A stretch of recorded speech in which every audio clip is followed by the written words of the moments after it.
Hoje eu fui um pouquinho mais esperto. Estou trazendo aqui para que eu possa ler daqui.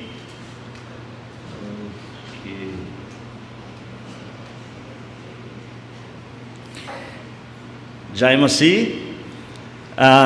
Eu acho que eu esqueci de dizer isso para vocês, né? A saudação dos irmãos indianos, e normalmente eles dizem, manda a nossa saudação para eles, né? A saudação do indiano comum é Namastê ou Namaskar. Namaskar para os mais velhos, é mais respeitoso, né? Quando você tem dúvida, você fala Namaskar ou Namastê. É o bom dia, boa tarde, boa noite deles. Mas os irmãos do nordeste da Índia, eles saúdam uns aos outros dizendo Jai Masih. Masih é Messias, Jai é viva, vitória, vitória a Cristo. É a saudação deles, Jai Masih. Então, Jai Masih. Ok. Irmãos, vocês que têm ouvido as conferências, ouvido os testemunhos, ouvido esses hinos maravilhosos, estão com uma grande responsabilidade, porque cada um desses hinos em si já é uma mensagem falando sobre o seu dever, né? O nosso dever de pregar o Evangelho a todas as nações, a começar de onde estamos, né? E parabéns por essa igreja, todo o desenvolvimento do ministério aqui, a visão que vocês têm e a visão que querem compartilhar também, né, para os demais. Vários outros visitantes chegaram ao longo desses dias e certamente estão levando um desafio.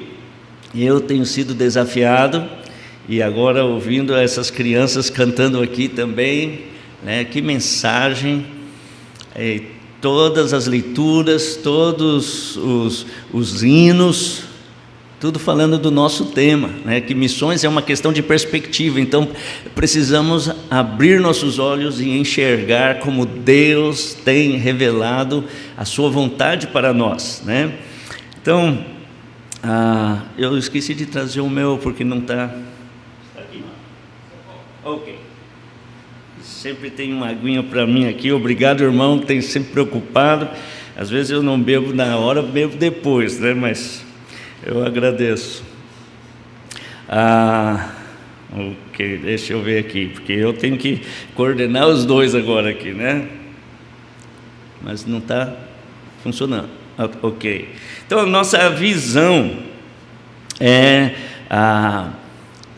do nosso ministério é criar esse esforço conjunto de igrejas batistas fundamentalistas. Graças a Deus, várias igrejas batistas independentes, batistas bíblicas e batistas regulares têm se unido, né, para fazer algo.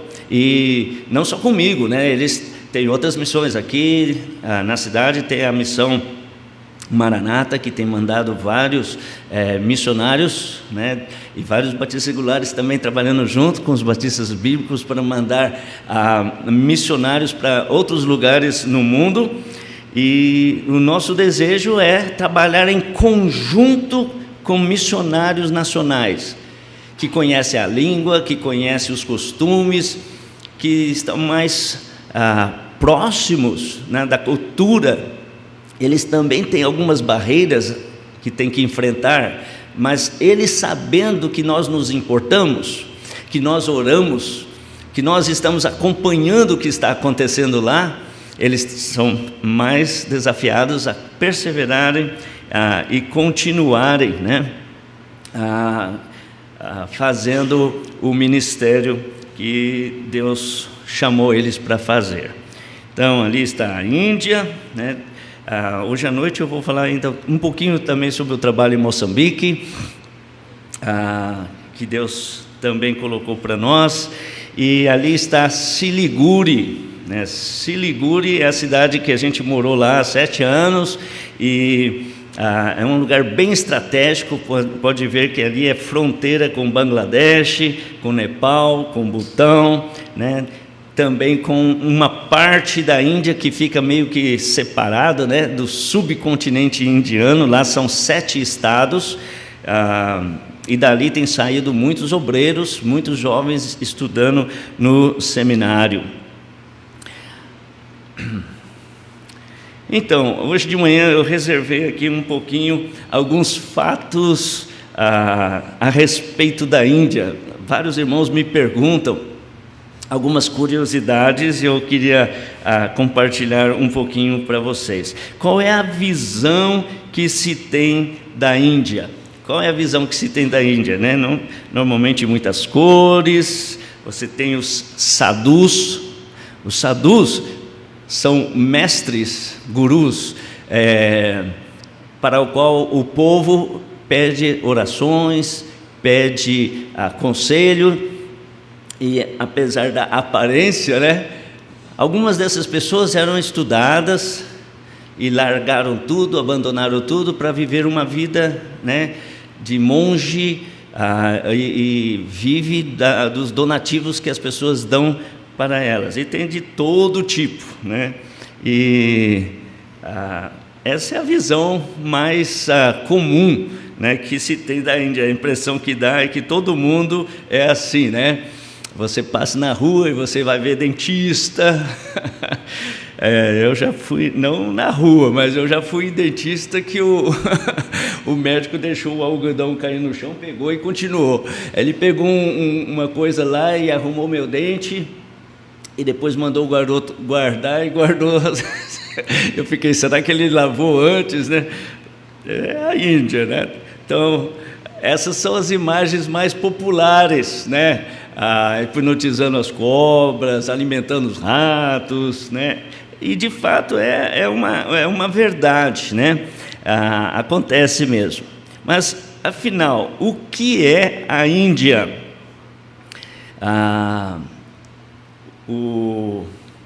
Nós podemos dizer que a Índia é complexa, ela é incrível, ela é diversa e ela tem seus extremos. Mahatma Gandhi, que foi chamado o pai da nação, ele disse: a Índia é tão grande quanto populosa, é tão bela quanto desconhecida, tão velha quanto moderna.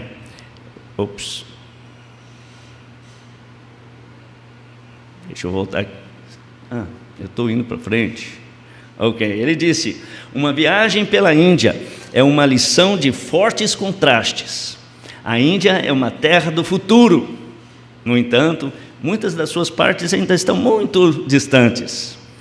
É um país de pessoas fabulosamente ricas e desesperadamente pobres. Hindus e muçulmanos, arados de madeira e usinas nucleares. E isso quando ele estava vivo ainda, né? Há uns 70 anos atrás. Essa foto é daquele grupo Portas Abertas que classifica os países onde tem muita perseguição. Quando fomos para a Índia em 2009, a Índia era o 15º país no mundo com muita perseguição. Mudou o governo, e o governo é mais pró-hindu. Agora a classificação está em 10º lugar, né? Ou seja, aumentou nesses anos, o grau de perseguição. Mas afinal, qual é a real necessidade da Índia? A Índia tem muitas faces, culturas, diferentes status sociais, né? Você vai ver, eu estou mudando os dois aqui, eu estou meio perdido, né? Você vai ver muitas faces, né? Vários tipos de beleza. Os fatos principais a respeito da Índia é que é uma civilização muito antiga, né? Mais de 5.000 anos, população agora passou a ser o país mais populoso do mundo. Antes era a China, mas agora foi passado, né? A China tem aí por volta de 1 bilhão e 300 e poucos milhões. A Índia agora foi para 1 bilhão e 400 milhões. Quando fomos em 2009 era 1 bilhão e 200 milhões. Ou seja, eles cresceram mais do que um Brasil nesses anos que nós estivemos lá. É conhecida como a maior democracia do mundo, mas a liberdade que eles têm lá não é a mesma que nós temos aqui, não.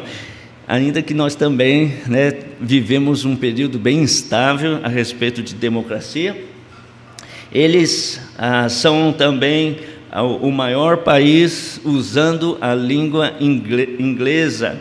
É a segunda maior comunidade de cientistas e engenheiros do mundo. Okay. E tem o terceiro maior exército, com mais de 1 milhão e 500 mil soldados. Mais algumas coisas interessantes a respeito da Índia. Você teve ali a foto de Mumbai, também uma foto de Delhi.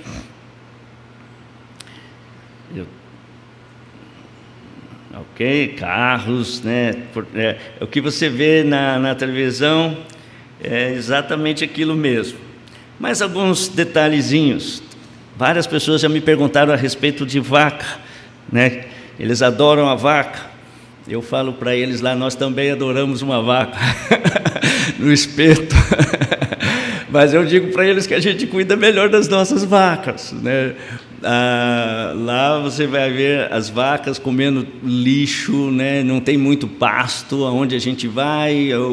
O que eles têm, plantação de arroz, eles têm muita plantação de arroz, daí eles evitam as vacas lá, Mas as vacas são sagradas e você vai encontrar elas na rodovia, no centro da cidade, e ninguém se incomoda. Se vem uma velhinha e uma vaca, ele vai atropelar a velhinha, mas não atropela a vaca. Os hindus consideram a vaca, então, um símbolo sagrado e, como tal, deve ser protegido e reverenciado. Elas são adoradas em toda a Índia, inclusive suas fezes e urinas são utilizadas em alguns rituais. Que mais? Taj Mahal.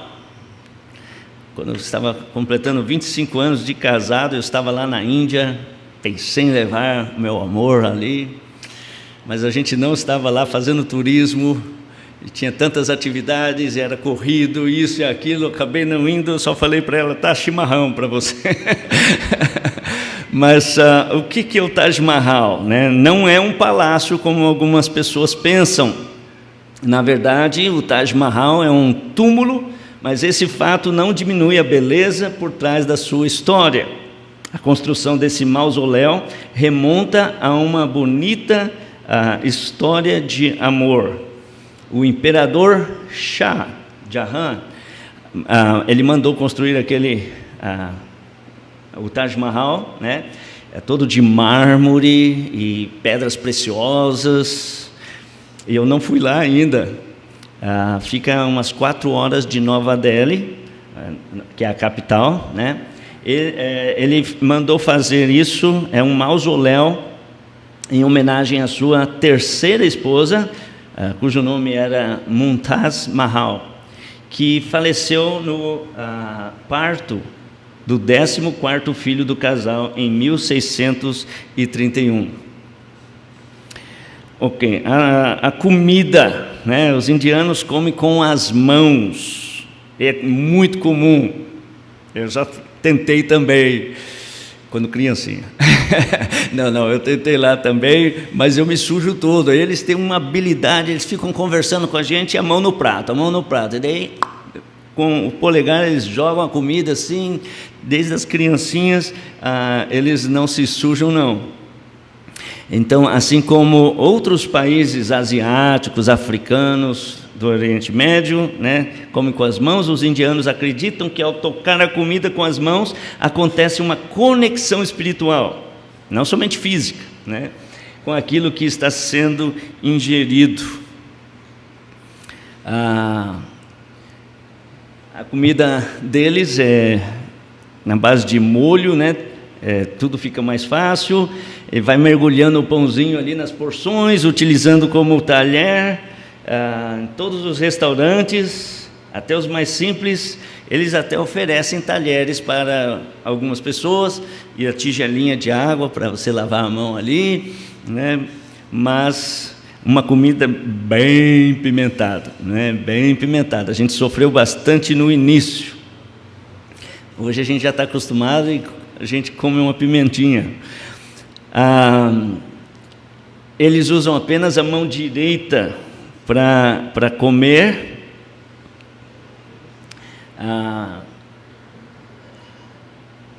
Tudo porque a mão esquerda é considerada, então, impura e suja.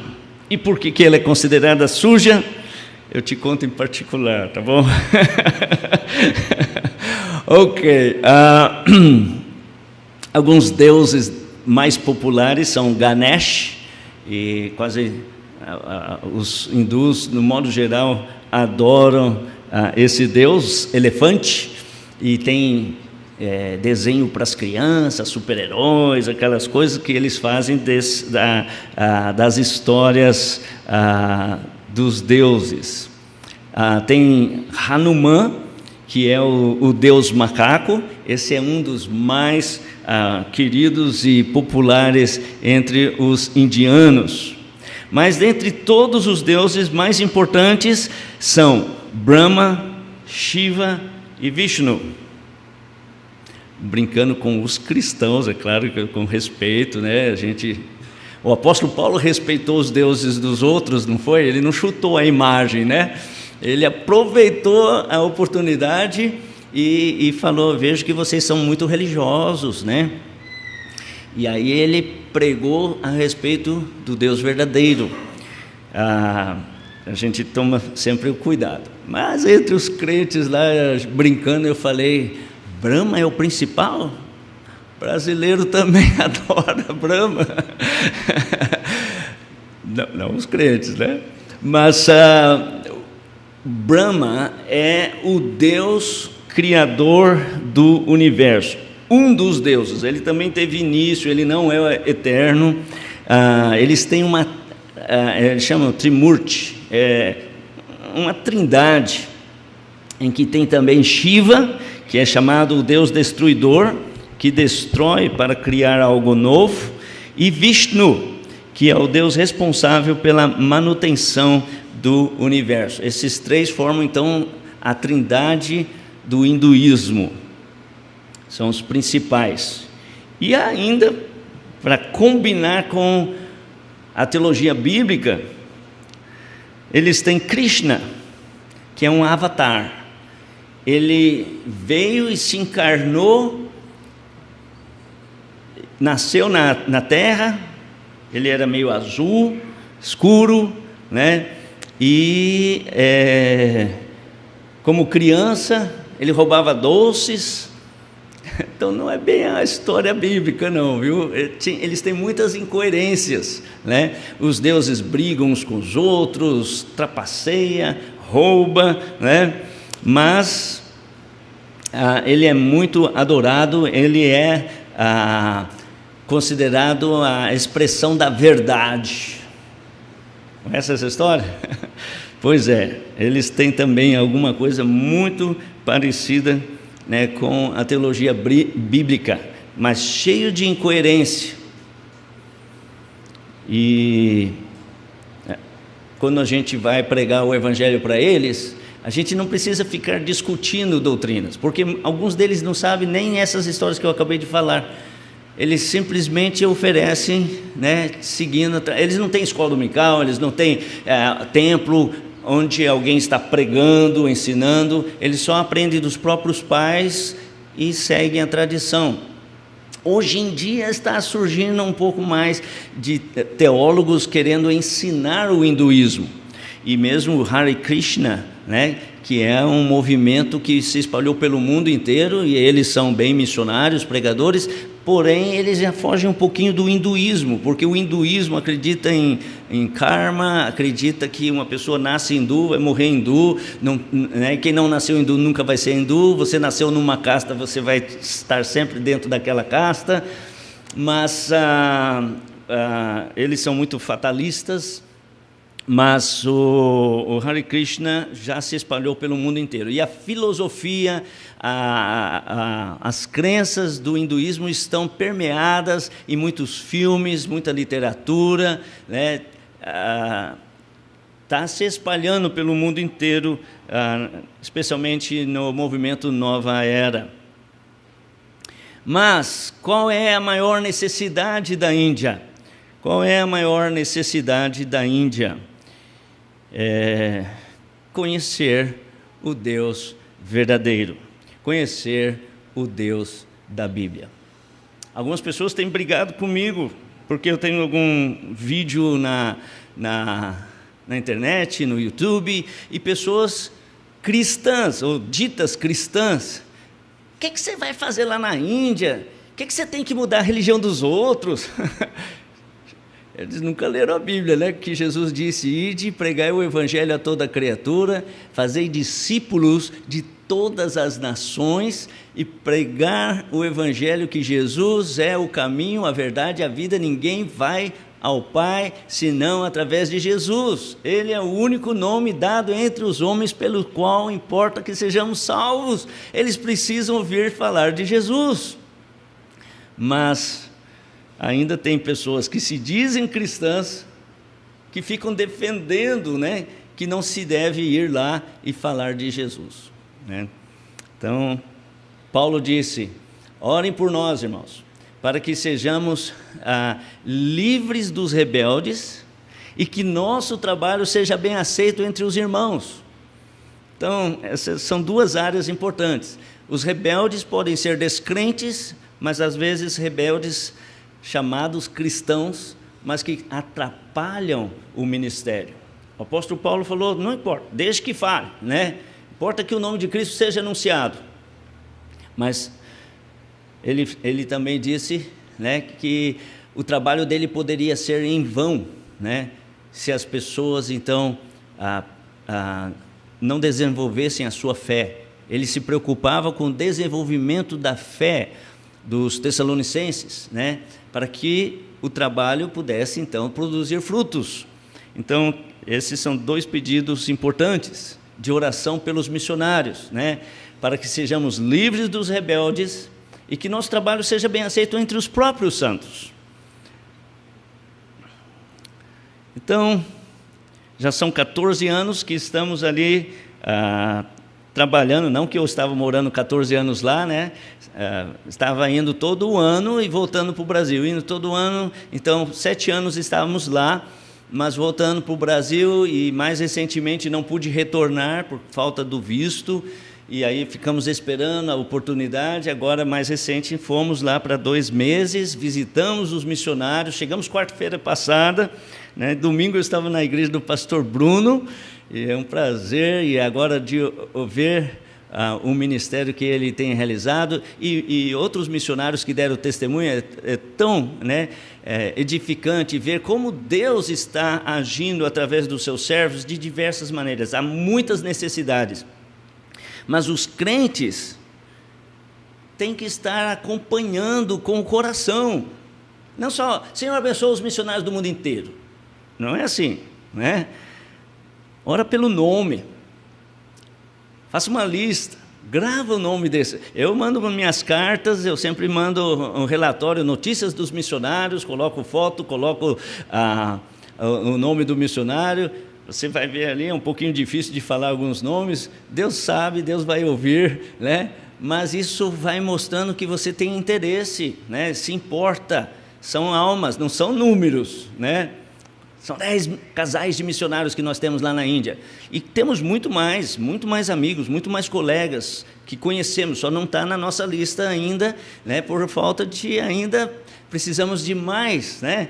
Olha só, irmãos, com R$300, basta 30 pessoas, né, dando R$10, né, e assim, logo você tem aí R$300. E o que é R$300? Para eles lá é uma diferença, é quase o sustento completo. Eles vão precisar de mais, especialmente para investir na obra também. mas isso já ajuda eles, né, a alugar uma casa, ter um pouquinho mais de conforto, né? E alguns deles compraram motos, né, tudo porque estava chegando constantemente essa oferta, eles podiam se planejar, comprar a prestação, e a moto é muito importante para eles. Eu não dirijo, nunca aconselhei meus filhos a dirigir moto, sei que alguns são apaixonados, mas eu tenho muito medo, só que lá na Índia às vezes tem que ir de carona, né, sem capacete.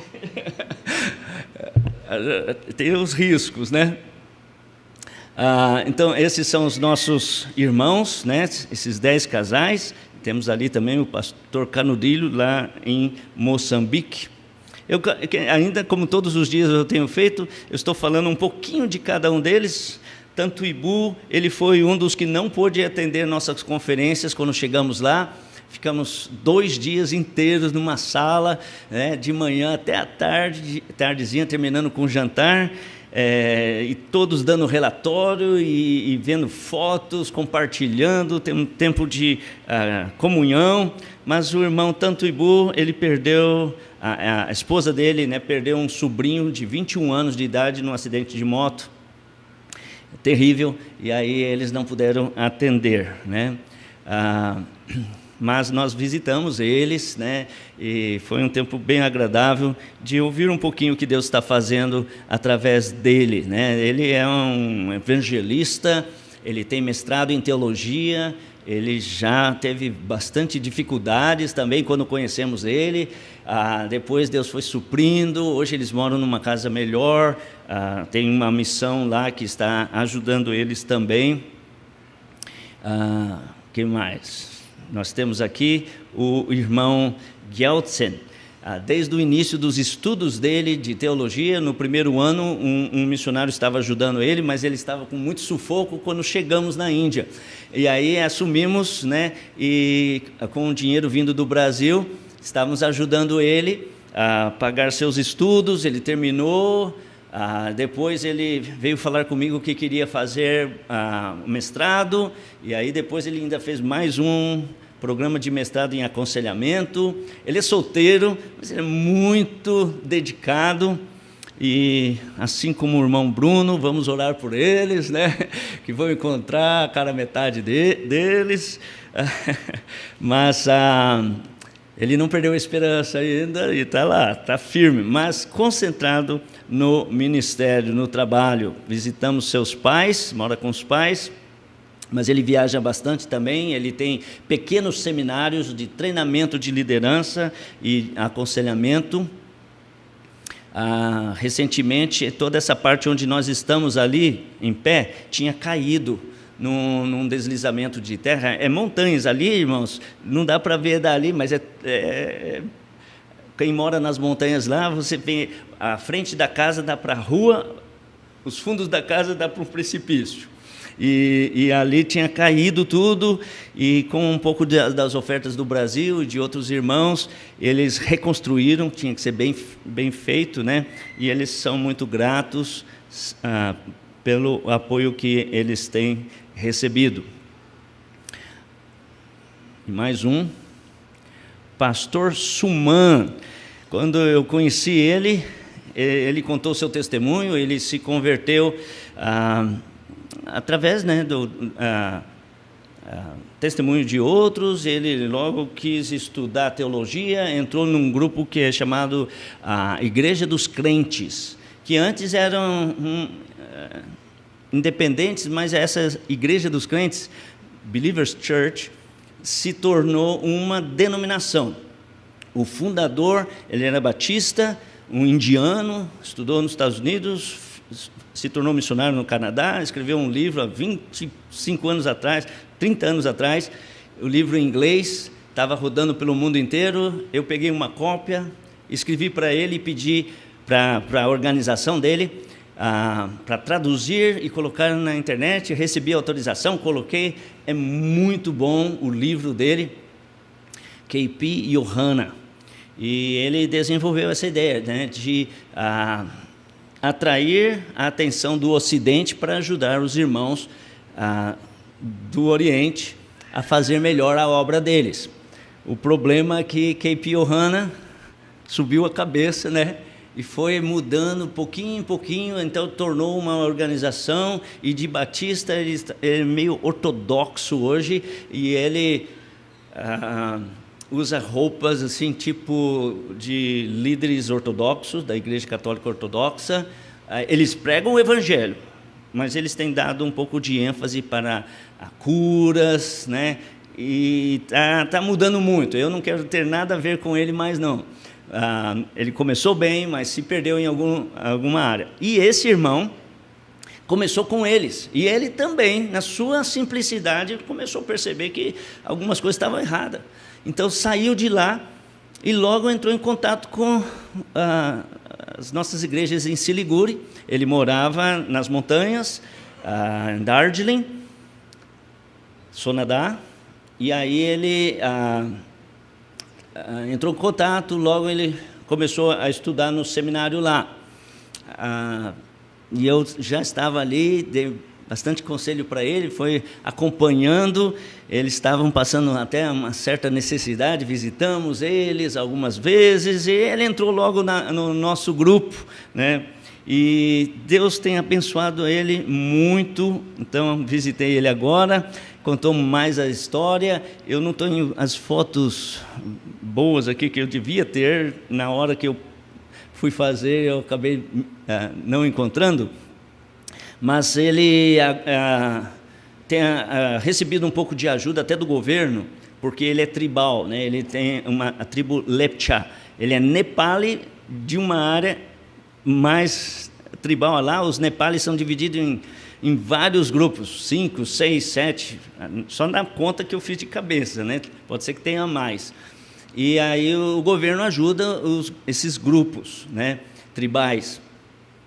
E aí ele montou uma estufa bem grande e tem plantado verduras, coisas assim, e isso está ajudando. E aí ele vende, e isso ajuda no ministério. Ele fez como é que chama? Plantação de peixe. ele fez alguma coisa para ter peixes, né, e vender. E vai colocar um pequeno café, restaurantezinho dentro ali, para as pessoas virem, comprar peixe, comprar verdura, e tem um espaço gostoso lá e tudo.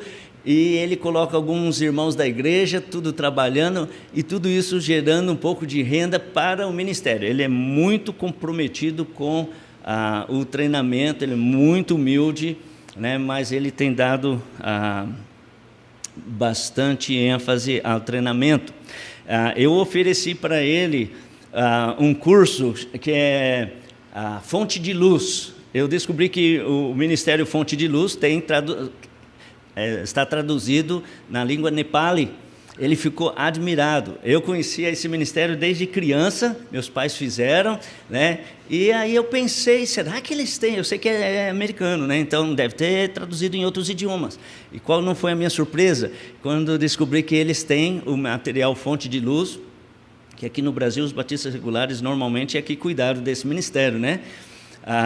É interdenominacional, mas uma doutrina muito boa, e ele aceitou. Ali eles me homenagearam. Sempre que a gente chega em qualquer lugar, eles querem dar alguma coisa, tipo aquelas, né, eles chamam de kadá, sempre, né, no aeroporto, quando a gente chega, eles já estão lá entregando, que nem os havaianos fazem, eles fazem também. E recebi esse chapeuzinho que é típico do povo nepali. E nós levamos o diretor da Fonte de Luz lá, e a EP fez material para a escola dominical, né? E esse é um dos obreiros, pastor também, pastoreando uma das congregações da igreja do pastor Suman. E aqui, né, recebendo certificado de ter concluído um dos cursos ali que eles fizeram na igreja. Aqui está o templo. E aqui ele é a esposa. Ok, eu creio que... temos mais um, que é o Carolum, né? Ele também não pôde chegar. O irmão Carolum, ele era professor no seminário, também tem mestrado em teologia, é muito dedicado, muito sério mesmo. Ele estava como pastor assistente, mas dessa vez ele mora longe, mora no estado de Manipur. E o estado de Manipur está passando uma situação bem ruim. Alguns irmãos já estão sabendo, já viram reportagem na televisão. Opa, que pena. Eu acho que eu perdi, eu acho que eu não salvei, eu tinha colocado ali uma ilustração sobre o estado de Manipur. Orem por Manipur. É um daqueles estados que ficam meio separado do subcontinente indiano, né? Mas a briga lá não é tanto religiosa. É entre dois grupos étnicos que sempre brigam. Todo ano tem briga, sempre é até perigoso. Quando eu visitei lá, logo a polícia foi atrás de mim. Eu pensei, aí o irmão ainda falou: o missionário Jefferson está aqui, ele vai pregar para nós. E a polícia já estava lá na porta, né? Depois que eu já tinha passado no aeroporto e assinado que eu estava visitando lá, né? Aí a polícia chegou e falou para mim: não, fica tranquilo, pode pregar dentro da igreja, não tem problema, né? É que aqui eles sequestram turistas estrangeiros para negociar com o governo. E quando a gente voltou, tinha que ficar meio escondido, não podia abrir a porta do carro, sair do carro, né? Todo ano é assim lá. Sempre tem greve, mas esse ano o estado está em chamas. Eles colocaram fogo em tudo, colocaram fogo nas igrejas, mas em ambos os grupos tem cristãos. Então não é uma questão de cristãos sendo perseguidos, apesar de que o governo, que é pró-hindu, fica culpando os encrenqueiros, dizendo que os encrenqueiros são os cristãos, né? Mas não é bem assim, é uma briga política. E a gente deve orar pelo Estado, porque nossos missionários estão lá, nossos irmãos, igrejas cheias, tem seminários lá, né? Então precisamos orar por aqueles irmãos. Eu já estou indo lá na frente, aqui ainda, né? Aqui são visitas que eu fiz em algumas igrejas. A EP sempre pôde pregar para as crianças e houve decisões, foi uma bênção mesmo, né? Muitas igrejas seguem o sistema indiano, né? Algumas igrejas seguem o sistema ocidental, como nós estamos aqui sentados confortavelmente, com o inário, né? Outras, né? Até seus instrumentos são um pouco diferentes dos nossos. Esse tem som, irmão, verifica aí.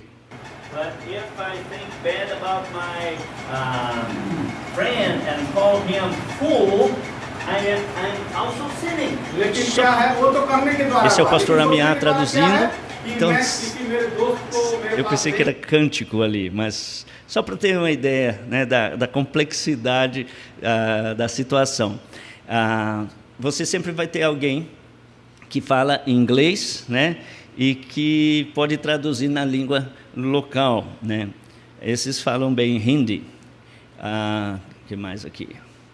Esse é só um detalhezinho, eu mencionei ele, mas não tinha foto. Esse foi uma das crianças em 2009, né, que estava no orfanato. Ele é do estado de Manipur, mas ele foi adotado lá em Sikkim e cresceu no orfanato. E depois ele foi para o seminário, ele se formou no seminário e agora é o pastor assistente na Igreja Batista Mountain View, em Siliguri. E continuando nossas visitas, ali um dos formados do nosso instituto, que fizemos lá por 2 anos, né? Ele foi formado, mas ele já estava pastoreando igrejas aqui, a igreja dele, e nós dando testemunho ali. Pode colocar o som, por favor, só para você ter uma ideia. Eu traduzi um corinho nosso para o Hindi.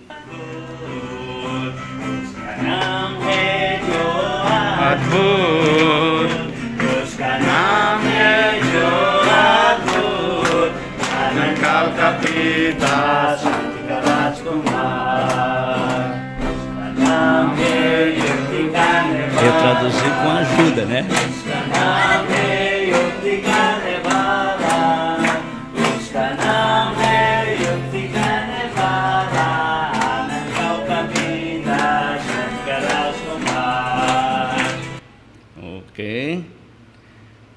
Deixa eu ver aqui. Esse é o meu professor de Hindi. Ele ficou meio decepcionado comigo agora, porque ele achou que eu já ia poder falar, né? Já passou alguns anos, mas fiquei sem praticar, vergonhoso. Mas eu quero continuar os estudos. A gente estudou só 6 meses com ele, mas já deu para eu pregar uma vez em Hindi e tentar usar assim usar versículos, mas agora ficamos fora e não pratiquei, então preciso aquecer novamente. Mas ele é muito gente fina mesmo. Ele também não falava Hindi, não falava inglês, foi para o seminário, porque o irmão dele já estava lá e ele nem era crente. Foi fazer uma faculdade bíblica que estava sendo oferecido, e lá cada um começou a dar o testemunho e ele começou a suar, porque ele nem sabia do que estava sendo falado, né? Quando chegou perto dele, terminou o tempo.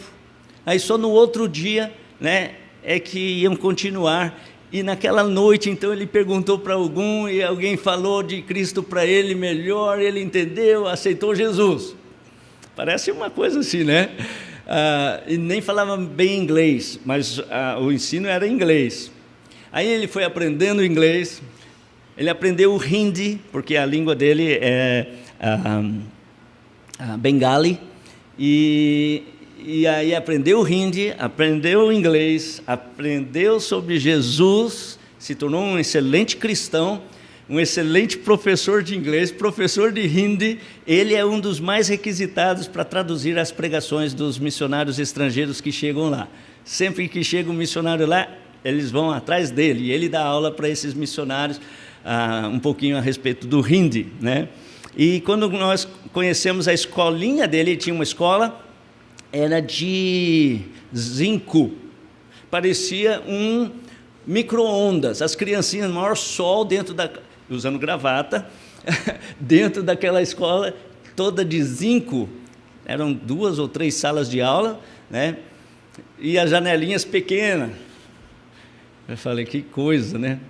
Hoje, aquilo se tornou só o terreno da casa dele, já era o terreno da casa dele, então eles demoliram ali, e ele ampliou a casa dele, muito boa. Deus abençoou ele com ofertas, com o trabalho dele, por mais baratinho que seja, ele tem conseguido o seu sustento, e ele comprou um outro terreno e construiu um prédio que é de 3 andares. Eles já fizeram a parte de baixo, né? A parte do meio está mais ou menos, a parte de cima ainda é para o futuro, né? Mas todo para a escola. Então, dessa forma, Deus tem abençoado, né, o ministério dele. Aqui já na escola, né? Opa, eu mudo aqui, não mudei lá, né? Às vezes eu mudo lá e esqueço aqui. Então, esse jovem também é crente daquela igreja que eu mostrei, com bastante pessoas na frente. Ele é daquela igreja lá, e ele é professor aqui nessa escola. Nós fomos visitar as montanhas, né? Aqui há um grupo de irmãos de uma igreja que nós visitamos. E é isso, meus irmãos. Onde não há visão, o povo perece. Precisamos erguer nossos olhos. Por alguns anos, nossas igrejas estavam meio que paradas, acomodadas. Hoje, graças a Deus, estamos mandando missionários, né? Pelo Brasil afora, em muitos lugares, regiões ribeirinhas, sertão, né? Precisamos estar envolvidos, mas envolvidos não só mandando oferta, não só orando no genérico, assim, né? Senhor, abençoa os missionários. Não, é com o coração, né? Onde está o seu coração? Onde está o seu tesouro, ali estará o seu coração. Então, se isso é importante para você, né, o seu coração vai ter que estar junto, né? Então, a visão bíblica, né, é a revelação de Deus, da sua vontade, através das Escrituras. Então, esses testemunhos estão falando uma mensagem, a mensagem da palavra de Deus, né? Porque Jesus é que disse, ide e fazei discípulos de todas as nações. E quando a gente vê isso, e olha para as pessoas, e tem compaixão delas, como o hino das crianças falou, né? Você deve desenvolver, né, sua visão espiritual e ter compaixão. Então, o nosso tópico tem sido uma questão de perspectiva. Agora, eu quero me orientar pelo relógio aqui, que devo ter bem pouquinho tempo agora, né? Hoje o meu relatório foi maior, são 20 para as 11, está certo? E normalmente vamos até 11. Isto? Você aguenta aí mais 20 minutos? Eu vou convidar você para ficar em pé um pouquinho, então, para nós lermos o nosso texto principal, que é Filipenses capítulo 3. Abra a sua Bíblia ali em Filipenses capítulo 3. Já vimos Paulo, né, na estrada para Damasco, que ele ainda não era convertido, então a visão dele, né, como homem natural, não entendia, não via, né, as coisas espirituais, até que encontrou Cristo. Agora ele mudou a perspectiva dele, né? E nós chegamos então no Paulo agora na estrada missionária. Isto, Paulo na estrada missionária. Falamos ontem à noite das 2 viagens do apóstolo Paulo e vamos continuar essa manhã falando sobre a sua terceira viagem. Então, Filipenses, capítulo 3. E vamos ler aqui versículos 7 a 12. Eu vou pedir o pastor Júnior fazer essa leitura para nós. Pode chegar aqui.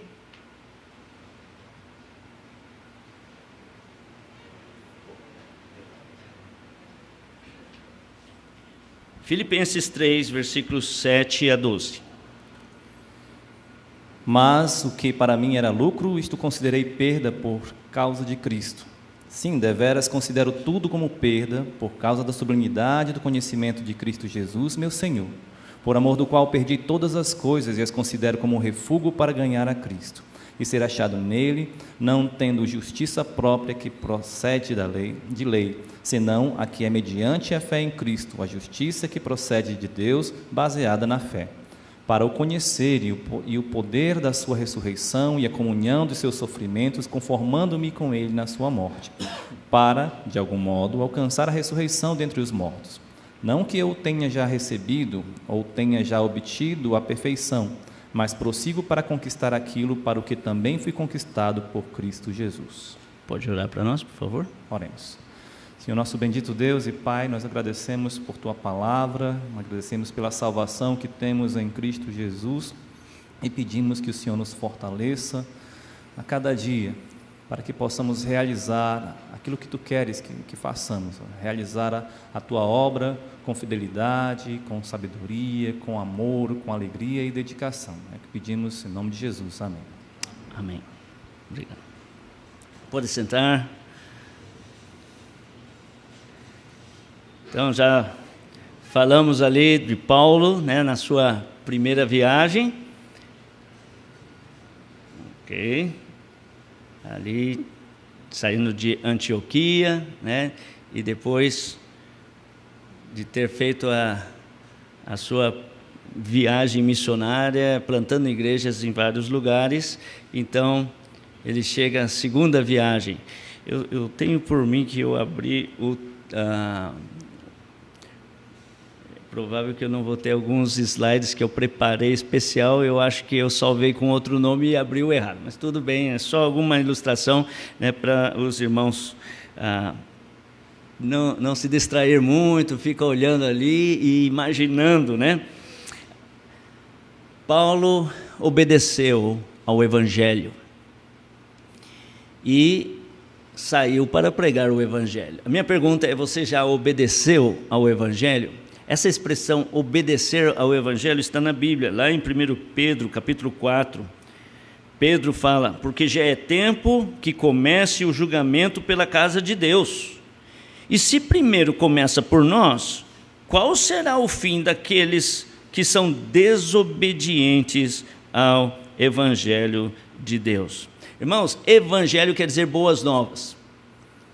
A boa notícia para o pecador, a salvação, existe a salvação. Então, se ele tem o coração aflito, oprimido pelo pecado, né, ele está enxergando agora o pecado pela convicção que o próprio Deus coloca no coração dele, né? Convencendo-o do pecado, da justiça, do juízo, ele pode encontrar a salvação em Jesus Cristo, né? Quando tem sede de salvação, é oferecido então a água da vida. E se ele está cansado, sobrecarregado, né, por causa do reconhecimento do pecado na sua vida, ele vai encontrar descanso e alívio pelo Senhor Jesus Cristo, né? O Senhor oferece, ele convida: vinde a mim todos que estáis cansados e sobrecarregados, e eu vos aliviarei. E o Espírito Santo de Deus então coloca aquela palavra no coração da pessoa, e ela reconhece o pecado, ela é convencida por Deus, e assim há salvação para ela. A Bíblia diz que todos os que invocam o nome do Senhor será salvo. Mas Isaías disse: nem todos obedecem, né? Nem todos dão crédito à palavra, ao Evangelho. Nem todo mundo tem sede de salvação, nem todo mundo reconhece o peso do pecado, né? Eles sofrem, como Paulo sofreu os aguilhões na sua consciência, mas são rebeldes, obstinados, lutando contra Deus, não querem ser convencidos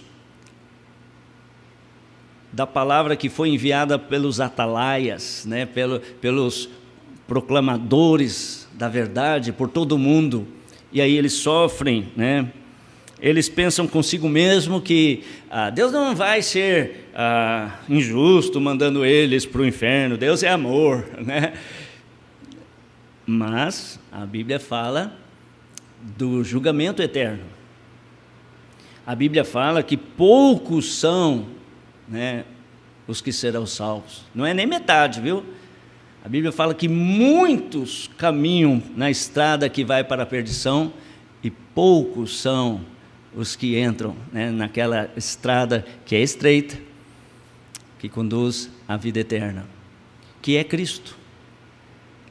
A maioria do mundo está perdida e estarão perdidos para todo o sempre. Mas, né, a mensagem de boas novas, a mensagem de salvação, é que Cristo veio buscar e salvar o perdido. Então, cada um será responsável no final, né? No final, cada um será responsável de ter ouvido o Evangelho e rejeitado. Ninguém vai ser indesculpável.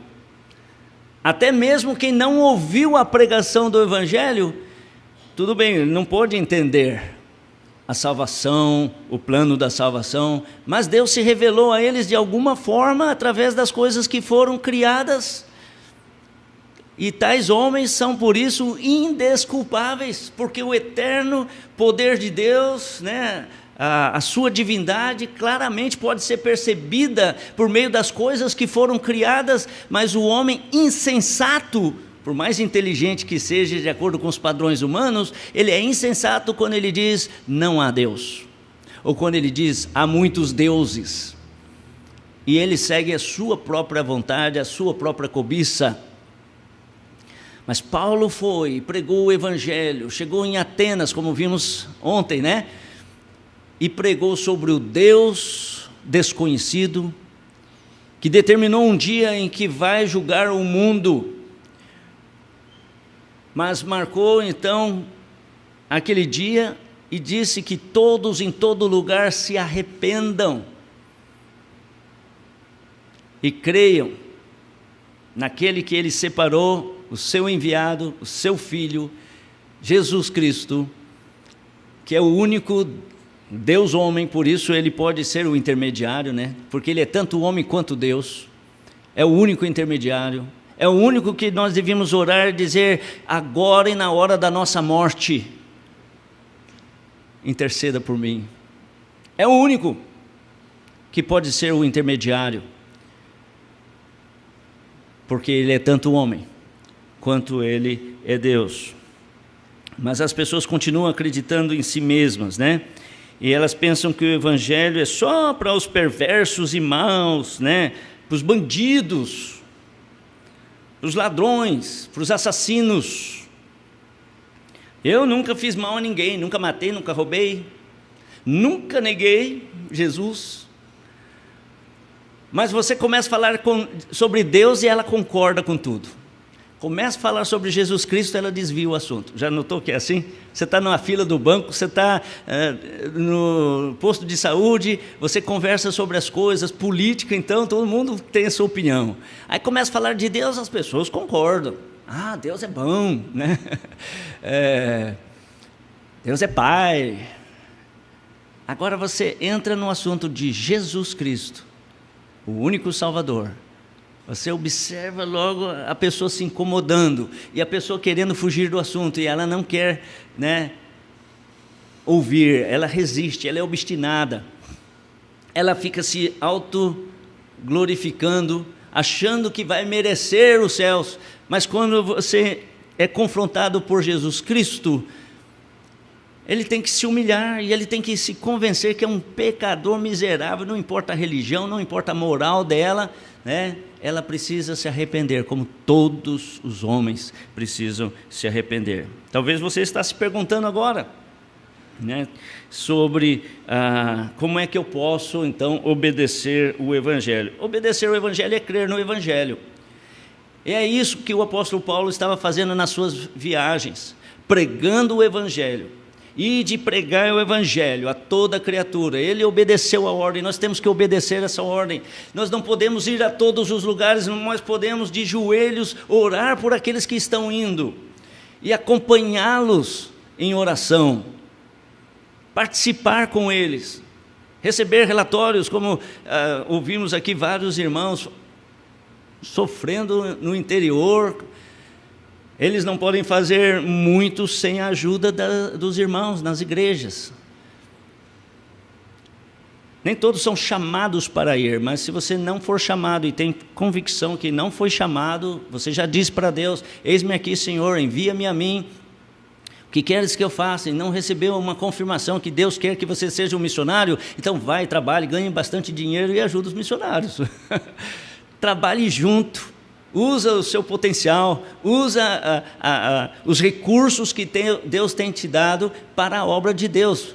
Como minha esposa falou ontem, né? Só tem 3 coisas eternas: Deus, a palavra de Deus e as almas dos homens. Deus criou as almas, elas não são eternas como Deus, no sentido de que Deus não teve começo e não terá fim, né? As almas tiveram começo, mas não terão fim. Ou elas viverão para sempre com o Senhor, ou elas... Você não pode dizer que elas vão viver, elas têm existência eterna, sofrimento eterno, como Jesus ensinou. Jesus não contou aquelas histórias do rico e o Lázaro, né, que estava em tormento no inferno, para depois dizer: você acreditou nisso? Não, isso é só uma ilustraçãozinha, né, só para enfatizar algum ponto. Não existe o inferno. Você acha que o mestre dos mestres ia fazer isso? Ele falou muito sobre o lugar onde o fogo não se apaga, o bicho não morre. Ele falou sobre sofrimento eterno, lago de fogo. Ele falou sobre tormento, ranger de dentes. E tudo isso, irmãos, não era só parábola para ensinar alguma coisa muito profunda, não. Era realidade. Jesus falou sobre isso, ensinou isso, não era brincadeira. E aí ele falou que todos devem ouvir o Evangelho para poderem ser salvos do inferno. E nota que a primeira pregação pública de Jesus, registrada na Bíblia, foi Marcos 1:8: arrependei-vos e crede no Evangelho. Ok, você já passou por essa experiência, você já creu, né?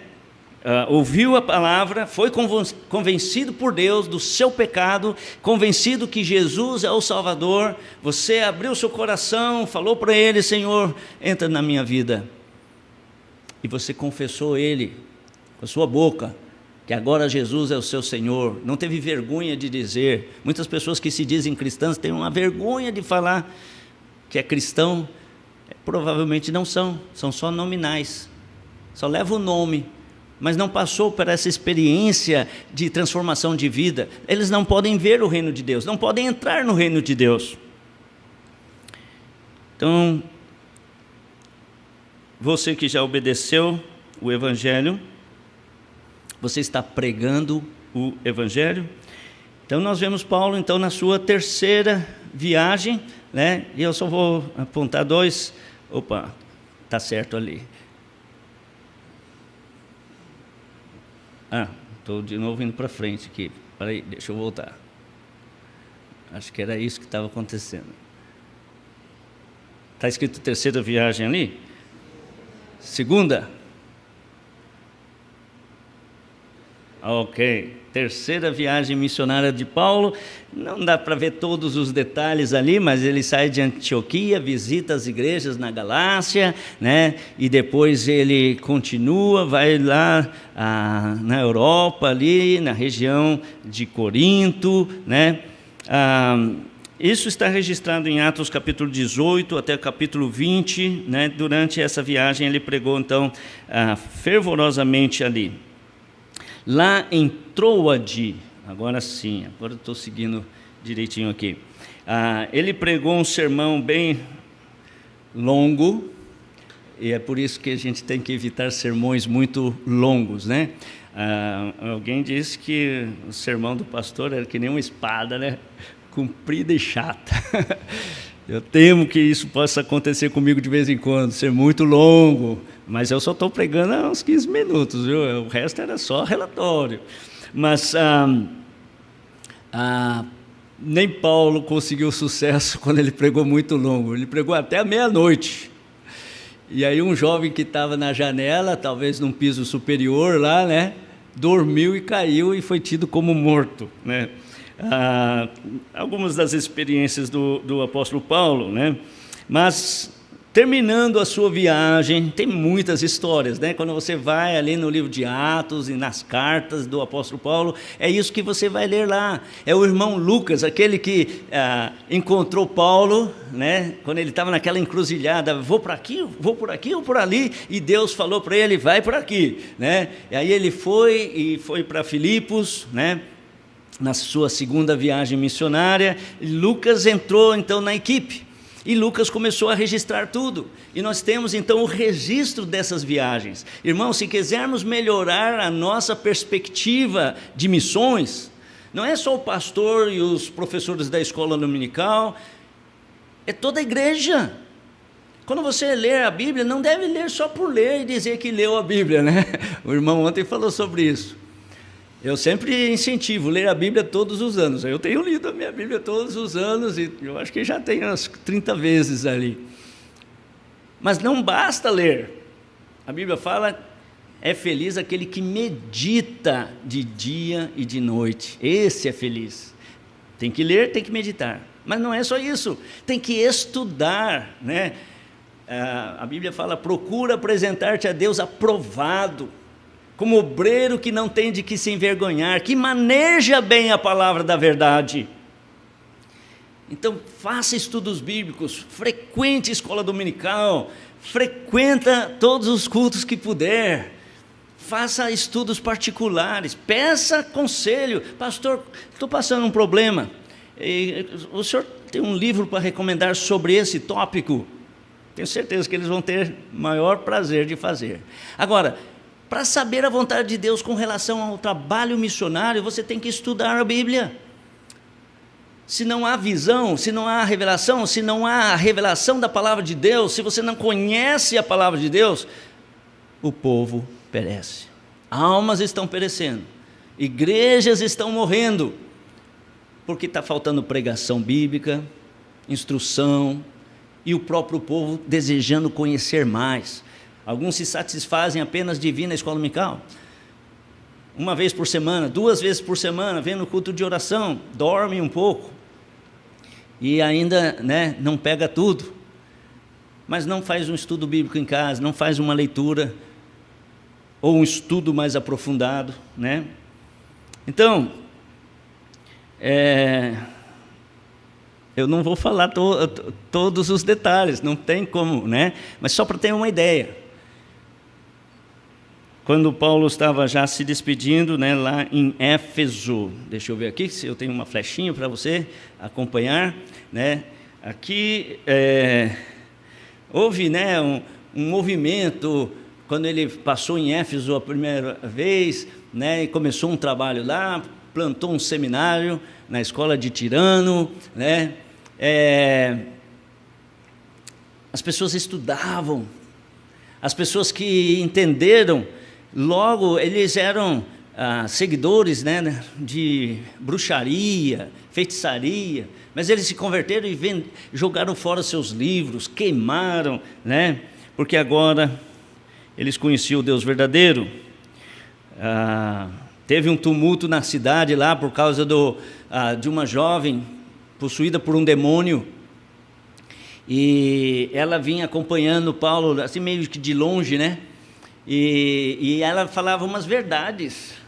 Ela falava: estes são seguidores do Deus Altíssimo, eles vos anunciam o caminho da salvação, né? E Paulo se incomodou com aquilo, ele não gostou não, apesar que o que ela estava falando era verdade.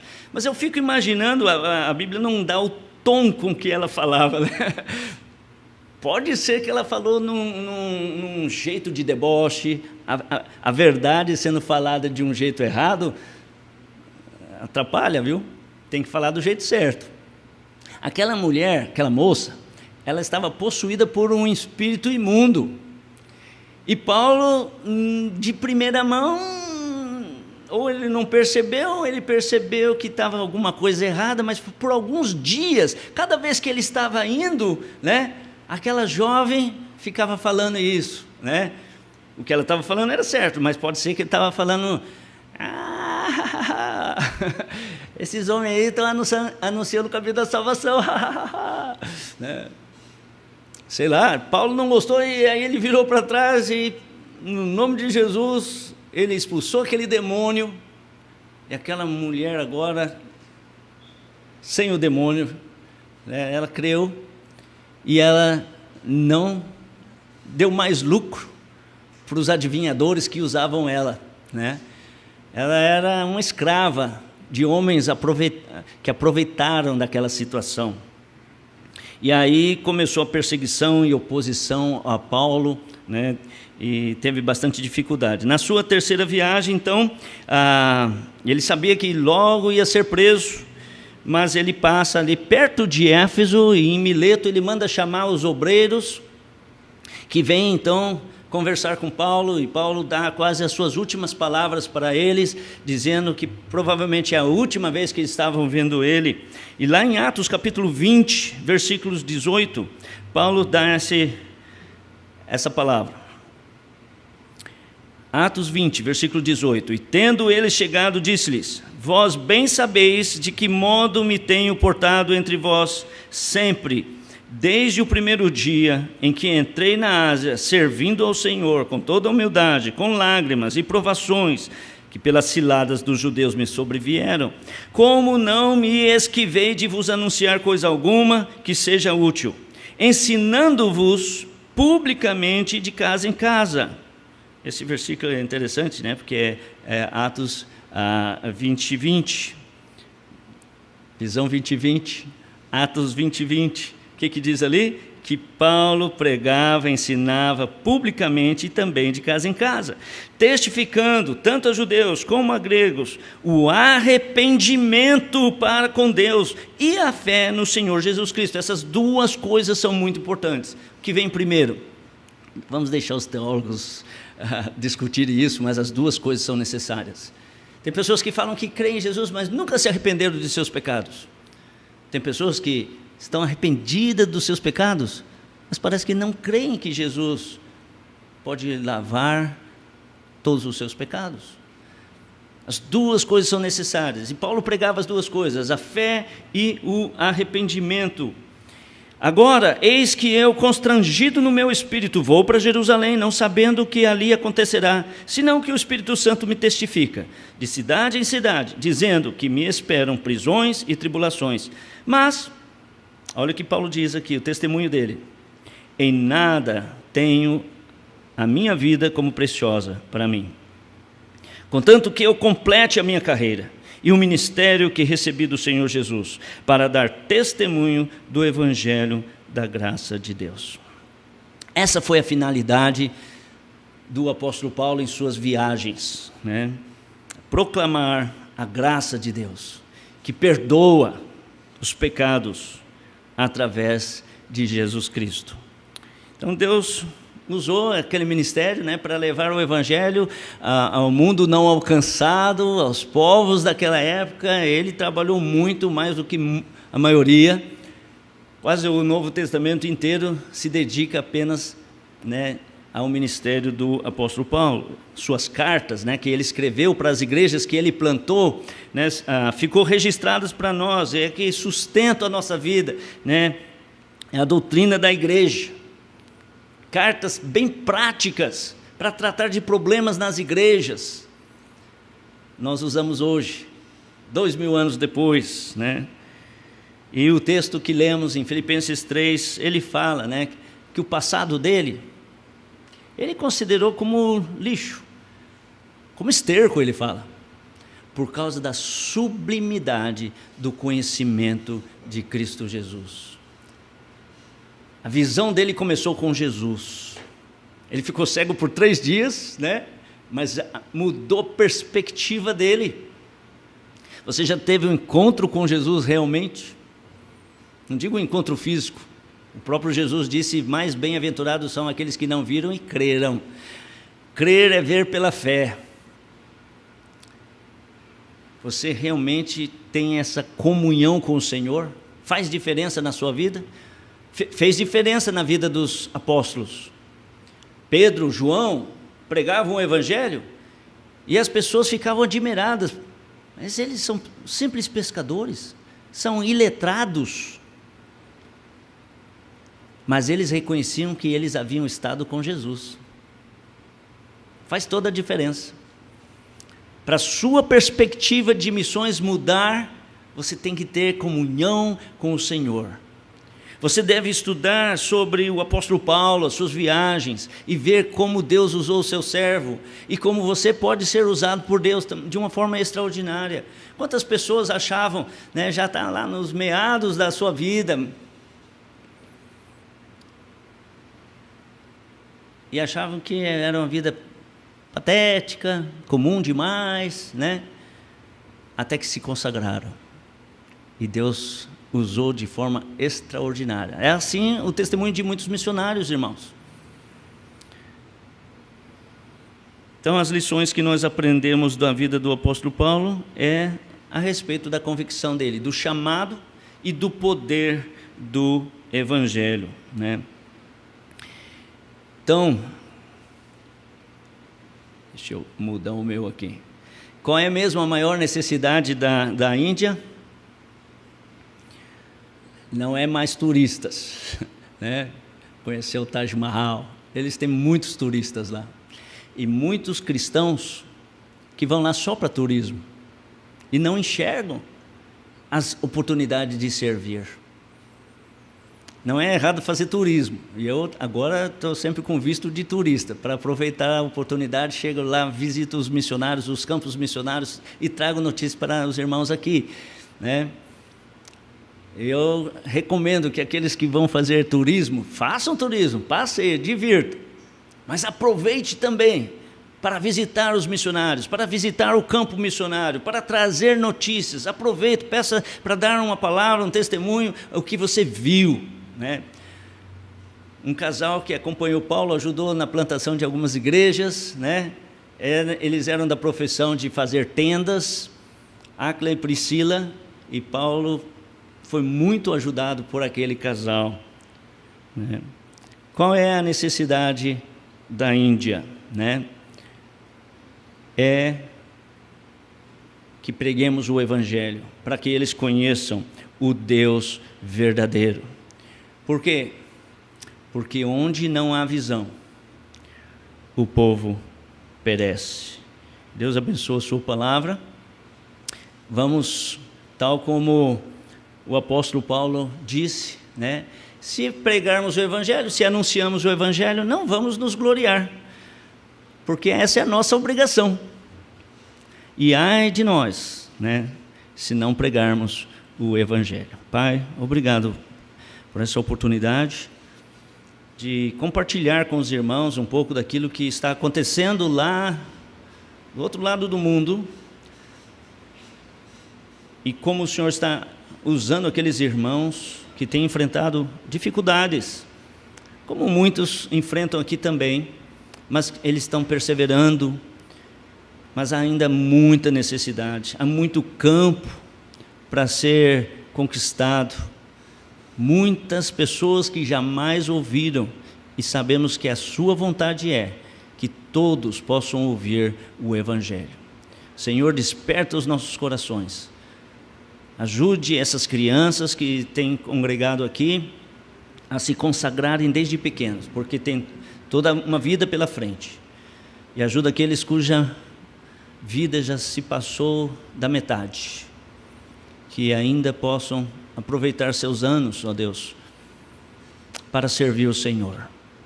Irmãos que já se aposentaram, que possam usar dos seus recursos, das suas experiências, do seu treinamento, para auxiliar a obra do Senhor.